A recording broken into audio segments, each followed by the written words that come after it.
It's been about 2 years since the Titan imploded in the ocean, and I want to talk about this story because I feel like it kind of follows the same path of the Titanic, where there were several things that went wrong along the way that did not guarantee disaster in the end, but definitely could have prevented disaster or at least saved many more lives. The Titan was a very poorly constructed, privately funded submersible that took passengers on a voyage to visit the final resting place of the Titanic. It has not been approved or certified by any regulatory body and could result in physical injury, disability, emotional trauma, or death. Where do I sign?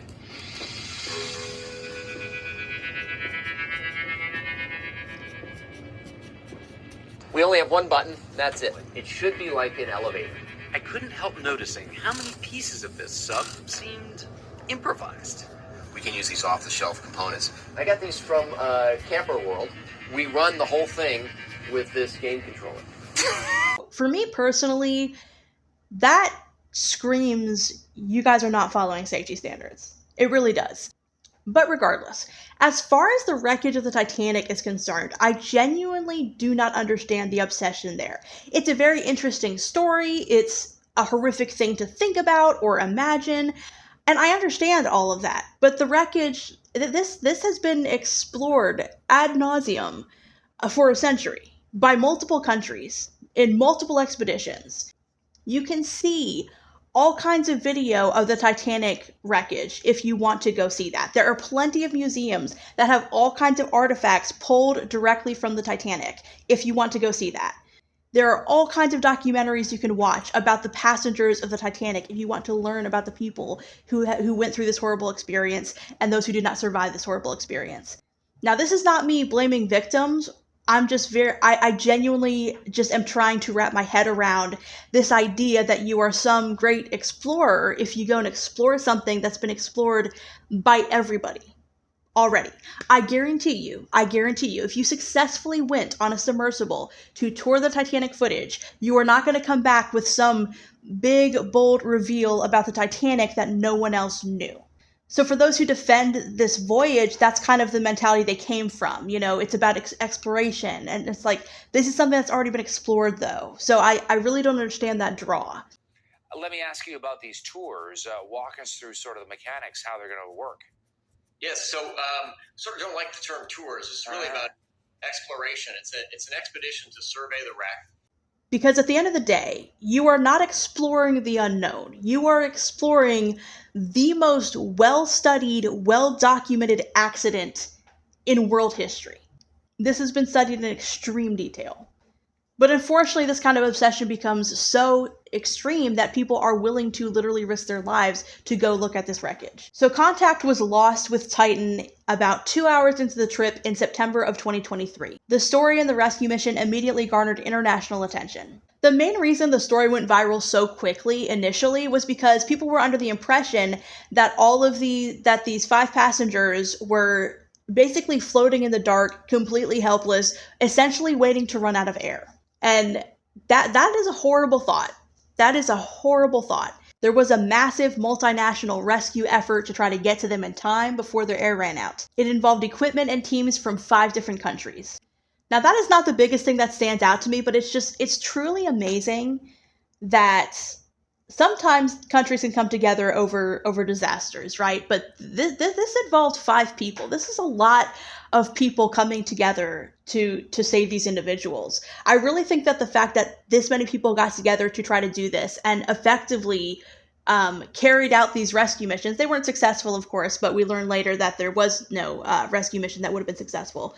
But just the fact that these countries were all able to coordinate and come together so quickly for a rescue mission, I think is very admirable. But having said that, it did cost U.S. taxpayers between $1.6 and $1.2 million, depending on which estimation you're looking at. And this is part of the story where I get a little bit torn, because I'm not a big fan of putting a price tag on a rescue mission saying, okay, once we reach X dollar, we're not continuing any rescue efforts. Because it's easy to look back in hindsight and say, oh, look at all this money that was put into these rescue efforts. You know, it wasn't worth it, especially when it comes to rescue missions that are unsuccessful. I'm really not a fan of that logic, even if someone does something that was not in their best interest or something that they knew involved a lot of risk, I don't think that's an excuse to not attempt to rescue them. So for me, it's not about the dollar amount, it's about who spent the dollar amount. OceanGate, which is the company that made the Titan, clearly cut a lot of corners.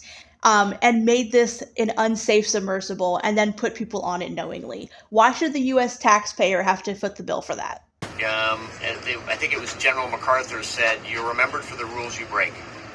And, I've broken some rules to make this. I think I've broken them with logic and good engineering behind me. The carbon fiber and titanium, there's a rule you don't do that. Well, I did. And at the end of the day, we eventually found out that no amount of money would have saved these people because the Titan did implode within a few hours of its voyage.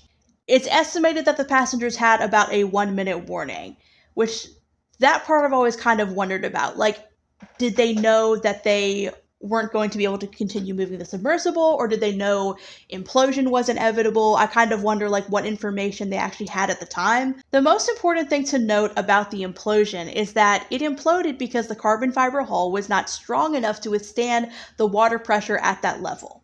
It was literally not designed to be at the depth that the submersible would need to be at in order to witness the wreckage of the Titanic. So why would you sell tickets to that? Why would you do that? There have been attempts to bring part of the Titanic wreckage up, and for the most part, those have failed. I think there have been some pieces of the ship that they have been able to gather and display in various places, but bringing the entire wreckage up just would not be feasible. So if you want to go visit the Titanic, you are going to have to go to the bottom of the ocean where it sank. If you can't understand that basic premise, then you do not need to build a submersible and sell tickets to it, telling people they're going to see the Titanic. That being said, I do want to just add a quick note that OceanGate has given several tours of the Titanic successfully on different submersibles. So the thing is, it's not that this company is incapable of creating a safe submersible. It just, for whatever reason, they decided to start cutting corners. For example, in 2018, a former employee tried to sound the alarm about the carbon fiber hull not being strong enough, which apparently turned out to be an extremely valid criticism, and he was just fired. That same year, OceanGate was warned by the Marine Technology Society that their experimental approach to the Titan would eventually have catastrophic outcomes and that the company had misled the public on its certifications. Somehow, I think those warnings fell on deaf ears. Now let's briefly talk about the now deceased CEO, Stockton Rush. He was piloting the Titan when it imploded, and he is the one passenger I genuinely do not feel any pity for at all because he was proud of his company cutting corners. Of course, a CEO is selling tickets to millionaires while railing against the very regulations that would have kept them alive. I am not the eat the rich type. I do believe there should be more regulations. I believe they should be taxed higher, probably. It's kind of a specific conversation. I'm not just going to sit here and say that all billionaires should pay this much, all millionaires should pay this much, etc. I don't get CEOs like this being viewed as these great explorers and these big idea guys. His big idea was killing people through his company. That was his big idea. You're not a hero, you're not an explorer, you're not someone that history should remember in any positive light. I mean, even if you don't personally feel any concern for other people's safety, it's just bad business to openly brag that you are cutting corners on safety and that your excuse is that you want to save money for your company and you want to be this great big explorer and you don't want to be held back. It's amazing what people can get away with in their CEOs, which brings me to the public reaction to all this. I really don't use things like TikTok anymore just for a variety of reasons. But at the time I was very, very much on TikTok and this story was all over that platform. And a lot of folks on TikTok want to eat the rich real bad. And I feel like this story really did fuel that kind of class warfare mindset. A lot of people felt like these people deserved it. I can empathize to a degree with thinking that way. As far as the risk, yes, there's risk in doing something like this. You chose to take the risk anyway. No one, this was not a situation you had to be in. You did not have to be on a submersible to go look at the Titanic wreckage. That part I get. But to suggest that the world is a better place without them and that they deserved to die at the bottom of the ocean and that, all of that stuff I really don't agree with. And whether or not they deserved it to me, is such a neither here nor there conversation. Let's talk about the corruption of Oceangate. Let's talk about the corruption of the CEO and how he shouldn't have gotten away with this, how he shouldn't have had the opportunity to kill himself and these other passengers. For those of you arguing that, the rescue mission should not have had that much money spent on it. Well, first of all, the rescue mission was going off of information they had at the time, so I don't consider it to be a waste necessarily. But why not just have those conversations instead of jumping to, oh, they deserved it. Oh, I'm glad that they're dead. Oh, the world is a better place now that these billionaires are not here anymore. I've never understood what good people think comes from directing all of your anger at billionaires. Should there be more rails on the system? Sure. I don't know if I necessarily 100% agree with the mentality that billionaires should not be able to exist. I think that gets into a lot of specifics in terms of how much of other people's labor they're actually relying on. The phrase, for example, self-made millionaire or self-made billionaire, I think often is not the case. There is usually some other type of labor that they're relying on. It's not just what they themselves did, even if they did put a lot of work into their business or whatever it is they did to become rich. I just think it's a much more nuanced conversation than people make it. But at the end of the day, I think it's extremely valid for taxpayers to be frustrated that this much effort and this much money and this much time was poured into this rescue mission. Where I disagree is I don't think the rescue mission shouldn't have happened. I just think the U.S. taxpayer should not be responsible for those costs. I think OceanGate clearly was responsible for what happened in this situation, and they should foot the bill. This was clearly a matter of negligence. And I just don't think anyone should have to suffer because we have these random ass CEOs who want to make their entire personalities being eccentric and reckless. If you want to be eccentric and reckless with your own life, you do you. But the second you charge other people for it and you bring them into the fold, we're in a different situation and you do have responsibilities to other people. I've talked enough about the Titan, so let us briefly get back to the Titanic. One thing that frustrates me about a lot of modern crises is thinking about the Titanic and all of the investigations and hearings that took place after the accident of these officials trying to figure out exactly what went wrong and what could have been done differently. And it led to a lot of regulations that ensured that if something similar were to take place, there would be far fewer casualties. I feel that that should be our mentality when it comes to a lot of problems that we face as a country. And unfortunately, it just doesn't seem to be that way. Another thing I want to note that very much frustrates me about how people talk about the Titanic is that these were real people who suffered horrific deaths. There have been a lot of displays about the Titanic that I think are just absolutely disgusting.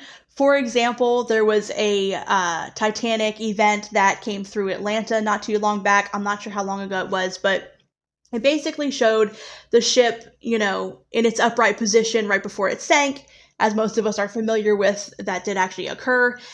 And the game was to grab on and see how long you could hold on. That is a disgusting game.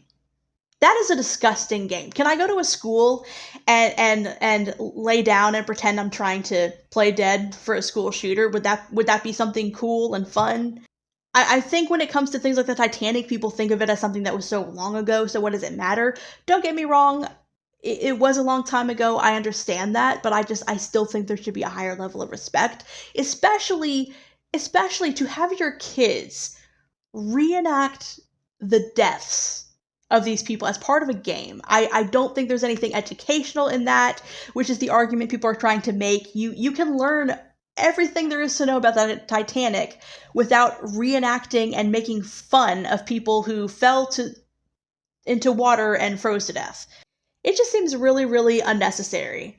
And, someday there's probably going to be a game about 9/11. And I'm going to be the old, that generation's boomer saying this is outrageous, and people are going to act like it's no big deal, like it's just something fun. I just think we can make choices to be better as a society. We don't need games where we are pretending to reenact someone's death because it's funny. Now, that really just boils down to my own personal emotions about some things that I saw that I didn't like. But at the end of the day, there is a valid point. The Titan and the Titanic, if both of these vessels had been treated with more respect for what they are capable of and what they are not capable of, all of these deaths could have been prevented. A little respect goes a long way.